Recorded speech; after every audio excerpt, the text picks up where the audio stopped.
Hi, welcome back to my channel IQ Enlightened. Today I am going to lecture on Jeremy Bentham. Life and Times.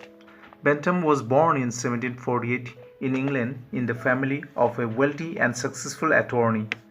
After an Oxford education at Queen's College 1760 to 63, Bentham began attending the London Law Courts in 1763. In those days, the only way for would-be lawyers to learn about law was by attending court proceedings. It was Bentham's luck that from some years ago the University of Oxford had begun organizing a series of lectures on law by William Blackstone.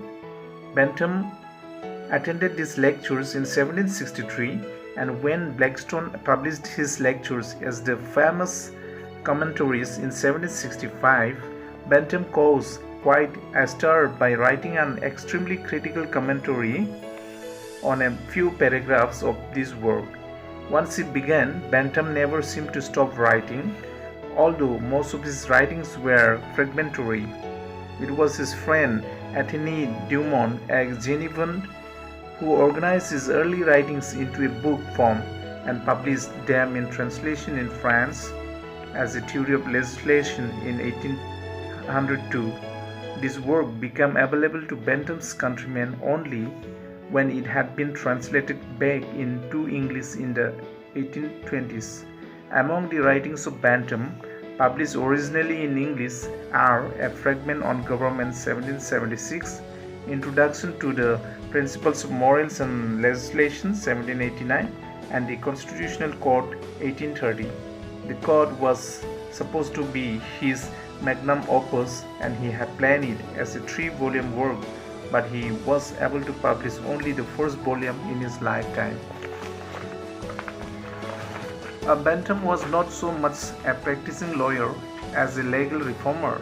Most of his work was written with the purpose of bringing about legal and political reform in Britain. He even went to Russia as an advisor to Catherine the Great in 1785 and spent 3 years there. Back home, in the 1790s, he entered into a contract with the British government to undertake prison reform, to design and build a structure called the Panopticon, an idle prison. Extremely disappointed when this project fell through, he turned to the reform of political institutions. In 1809, he first met James Mill, who was to become his lifelong associate, and together they set off. In 1824, the Westminster Review, a journal devoted to the philosophy of utilitarianism. Bentham died in 1832 while the struggle for parliamentary reforms was on in England.